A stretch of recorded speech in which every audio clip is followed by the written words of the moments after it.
Hey guys, welcome back to Selena Thinking Out Loud. I hope you are well. Today I'm going to give you guys an update on the garden, how everything is growing, what's growing now, and it's getting hot. We're in the high 90s every day, so I have to cover up certain things. So we're in the morning time, so I thought I would just come out here and give you guys an update before it gets really hot. So let's get to it. So in my first whiskey barrel here, you might have known last year I did grow these grapes and I had no success. Nothing grew. So I found out and learned that grapes grow on first year wood. So the woody part you see here, you'll get grapes. So I had none of that for the first year. So I said, okay, let's see what happens this year. And I got plenty of grapes. They've been harvested, so many. So I still have a couple left that I'm gonna pick off, but this is a Niagara grape and it did very well this year. I'm very happy with its results. And I did clean it up a bit so I can get ahead of schedule for the next year.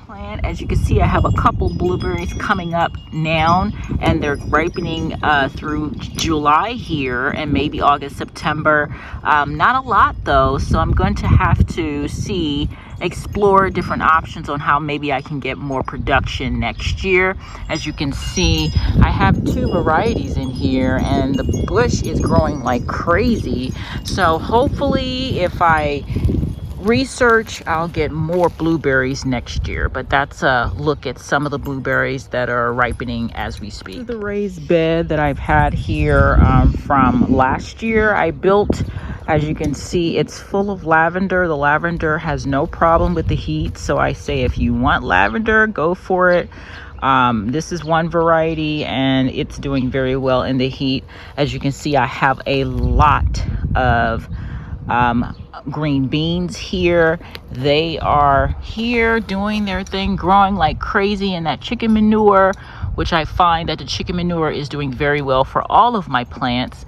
But the production of the green beans are slow, but as you can see, I do have flowering going on, so I'm looking forward to picking some more green beans. I did have some last night for dinner with also my Swiss chard.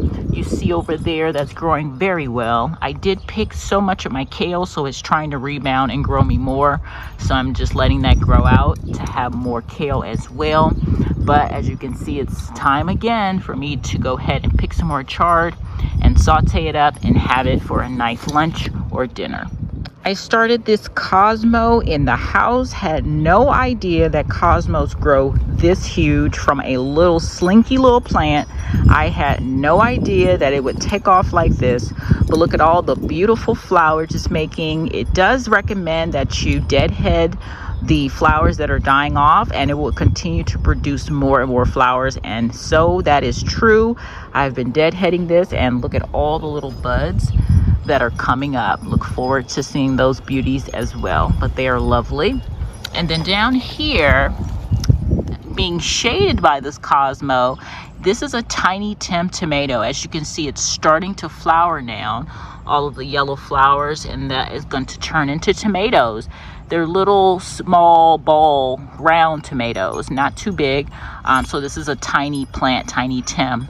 But I'm looking forward this year. This is my first year growing this, so I'm looking forward to some Tiny Tim tomatoes. I have two types of grapes in here. I did show you guys how I planted these as well, the Niagara and the Suffolk. As you can see, the Suffolk is taking off. I didn't get any Niagara in this one this year. I may have to transfer one of these vines to its own whiskey barrel. I don't know. But they are growing very well together though, as you can see. But as far as production, the Suffolk has given me good results. As you can see, they haven't ripened yet, so I'm just waiting for them to ripen. But as you can see, I'm getting really nice production of grapes this year. See, I have plenty of hummingbirds coming through once I change their nectar, and now I make their nectar myself. With 1 part sugar, just the basic granulated white sugar, and 4 parts water. And I do boil it just until it gets hot, and so that the sugar can melt in and blend well, and then I pour it into these. I purchased these from Walmart. They seem to be the best ones to use for keeping away the bees. Last year I had so many bees bees on these, but this year no bees at all. It's just some ants, but they haven't been invasive. So, but as you can see, I have no problem attracting my hummingbirds. There's like 6 of them that come through every day like clockwork. So they're loving the all natural way of doing it. Just simple, no red dye, just the granulated sugar and water. Well, this is my first year growing okra, and it looks like it's doing very, very well. I've already cut off some off this plant this year. As you can see, there's so many more coming on here, and have plenty that's still arriving. Looks like a little aphid action with some ants, so I'll have to wipe that off so it doesn't cause a big old chaotic scene here on my okra. And here's my watermelon. I started these pretty late in the summer, so this one's almost there. They say you're supposed to look at the stem part to see if it starts drying out, then you know it's ready. So as you can see, that's where the state of it is right now. So it's getting close. So when that browns up a little bit more, that'll be ready to pull this watermelon. And then I happened to be walking past and was like, oh my goodness, it's another one. And he has been growing very, very fast. It started so small, and I looked around here after another week, and I have another watermelon right here too. So I'm super excited. So I'll let it go ahead and do its thing. I'm glad I got one to just sit on the mulch this year too, so I don't have to worry about hanging it and it falling off. So that's pretty exciting. And I've had plenty of green peppers this year. I've picked so many green peppers off these plants. So these are ripe when they turn red. So as you can see, that one's almost ready too. I just picked off 2 this morning to make with my, to use with my curry, vegan curry I'm gonna make. But that's another pepper. This plant is doing very well, producing more and more peppers. As you can see, I have pumpkin growing this year. I'm so happy. I decided to make sure I started growing pumpkins early this year. I did have some other type of flower supposedly growing. They didn't do so well, unfortunately. As you continue to grow and learn the garden, this is my 2nd year. Some things don't work, some things work. But I decided to say, what about it? Let me just drop some Big Max pumpkins in here. They grow upwards of 90 pounds, and they have been doing very well. Look at this. I mean, these leaves are gigantic. So I'm gonna let the Big Macs just flow on the mulch here, and then once they grow to be huge, they'll just be stationed on the mulch, and that'll be a good, nice little scenic experience for October. But as you can see under here, I do have some watermelon under here, and these are a smaller variety of watermelon, so I decided to pop them in here and let them go over the side as well, so that they can just grow and do their thing as well. But they're getting nice little shade by these huge leaves, so they should be fine and dandy, looking good. And this is a new raised bed that I just built. I will leave the video at the top of this video of where I actually built this from fence pickets. I think it came out very, very nicely, but it is housing more pumpkins that I'm going to use to make vegan pumpkin pie and just to display around the garden as well. So as you can see, they're starting to get pollinated by there, but this one looks really good. It's getting pollinated by the bees, so they are starting to make pumpkins, so that's pretty cool too. Before, that's my asparagus down in there. They started taking off very, very well this year after being in here for a whole year. From what I read, you want to keep them growing out to flowering stage for about the first 2 years, but next year I can start going ahead and cutting some back to actually harvest, to eat and enjoy. They are humongous. So the plant grows very, very huge, as you can see, and it's a perennial, so make sure wherever you put it in your garden, you don't mind it keep coming back and being very, very invasive and huge, which I love it because it shades the other vegetables I have in my garden bed. So hey, I welcome it all day long. We're in the zinnia bed here. The zinnias have been doing very well all this season. I'm so happy with the choice. Next year I think I'm going to try a different type of zinnia. I heard they can get pretty tall, just the same height as a sunflower. So I'm going to try some various types of zinnias next year. I am also going to start these again in the house because it seems to have worked very nicely. As you can see, they are humongous and they are gorgeous. I'm so happy that I chose to try chance growing flowers this year to add to the garden. It does work out well for you. So what a lovely sight they are. See, the main event is the sunflowers. They have come in and they look absolutely gorgeous. This one is a smaller variety. So if you have kids, they recommend it's a great variety for the kids because they can stand up to the height of them and just have a good experience with the sunflowers. These are Mammoth Sunflowers here. As you can see, the head of that sunflower is gigantic.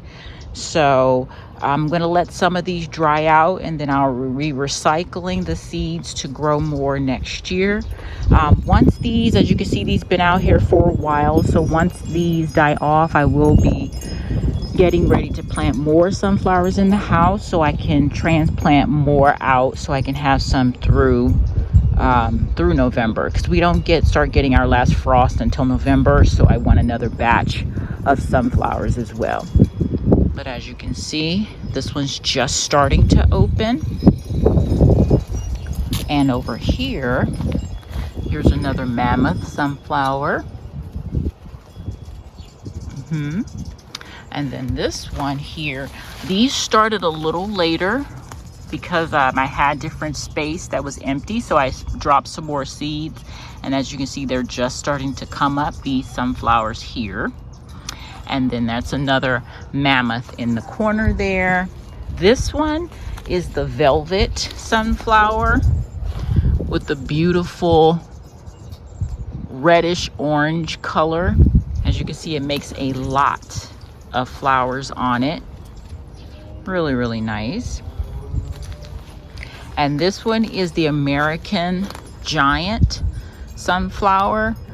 Pretty tall, but it's been out here for a while.